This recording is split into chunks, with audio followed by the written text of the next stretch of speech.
안녕하세요. 보험금 팔례방입니다. 우울증, 조현병 병력자가 산책 중 아파트에서 투신한 경우 증세가 악화되어 약물을 증량하였고 감정이와 달리 주치의는 심신상실로 진단하더라도 자살보험금은 면책인지 여부에 대하여 인천지법 2013 가단 215-408호 토대로 명확히 살펴보도록 하겠습니다. 기초사실, 고인은 2012년 9월 28일 아침에 아버지와 산책을 나갔다가 같은 날 06시 57분경 당시 거주하던 아파트와 100m 정도 떨어진 곳으로 전에 살던 아파트인 인천 계양구 모 아파트 104동 앞 인도에 추락하여 사망한 채로 발견되었습니다. 재판부의 판단. 인정사실 1. 고인의 진료 경과. 고인은 고등학교를 졸업한 후 집에서 혼자 대학 입학 준비를 하였으나 원하는 대학에 가지 못하여 2012년 4월경부터 우울증이 심해져서 2012년 5월 24일 이 신경정신과의원에 처음 내원하여 비기질적 정신병 우울증으로 진단받았고 조현병으로 진행될 가능성이 많았습니다. 고인은 내원 당시에는 증상이 심했으나 위 의원의 담당 의사는 약에 잘 반응하는 경우에는 외래도 충분히 치료할 수 있고 미혼 여성은 정신병원에 입원하는 것이 미래에 부담이 될 수 있으며 고인이 정신병이라고 생각하지 않아 강제로 입원시키면 가족들에 대한 원망이 퇴원 후 부정적인 영향을 미치는 점을 종합하여 고인에게 상담과 약물의 외래치료를 시행하여 고인은 2012년 5월 24일 초진한 이후로 일주일 간격으로 내원하다가 2012년 7월 12일 이후로는 2주일 간격으로 내원하였습니다.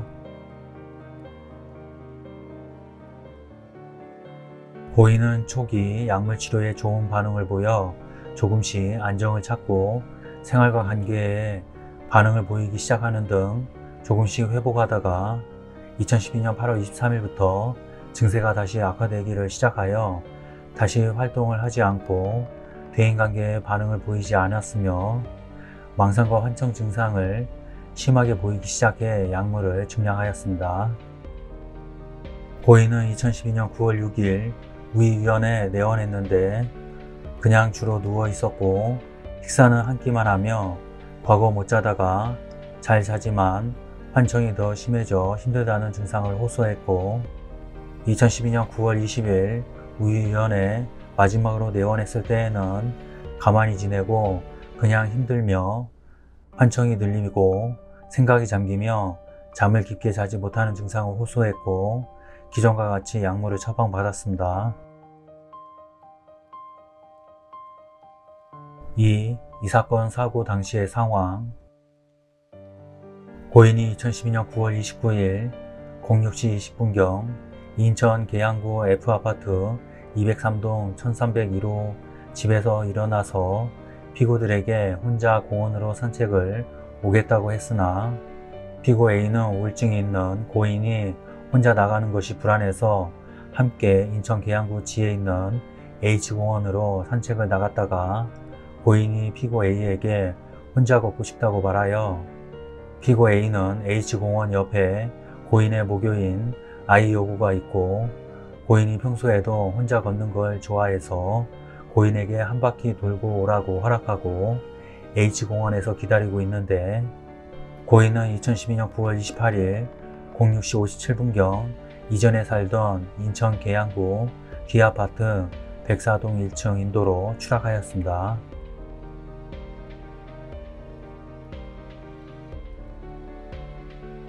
3. 이 사건 사고 후 고인의 상태에 관한 평가. 이 신경정신과 의원은 이 법원의 각 사실조회에 고인이 2012년 9월 20일 내원 당시 망상과 환청이 심해 그 세계 속에 빠져 현실을 분별하고 판단할 능력이 없어 자신의 망상과 환청에 의해 판단하고 행동을 결정한 것으로 판단된다고 회신하였습니다.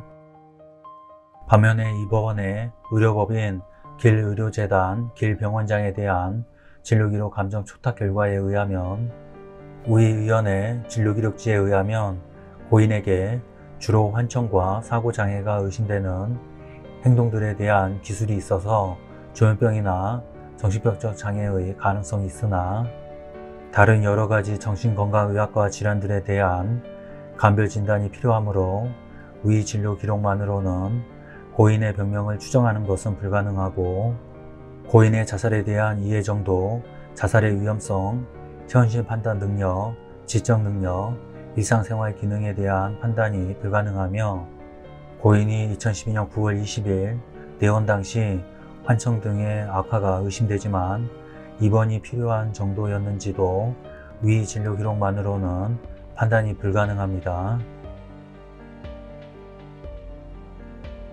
판단 쟁점 고인의 사망 당시 심신상실 등으로 자유로운 의사결정을 할 수 없는 상태였는지 여부 고인은 처음 이 신경정신과 의원에 방문할 당시 비기질적 정신병으로 진단되어 조현병으로 진행될 가능성이 있었으나 이후 약물을 치료 시작하면서 회복했고 2012년 8월 23일부터 다시 악화되었지만 약물을 중량하여 치료하려 했을 뿐 입원 치료까지는 하지 않았습니다. 고인에 관한 이 신경정신과 의원의 진료 기록만으로는 고인의 병명을 추정하는 것은 불가능하고 고인의 자살에 대한 이해 정도, 자살의 위험성, 현실 판단 능력, 지적 능력, 일상생활 기능에 대한 판단이 불가능합니다.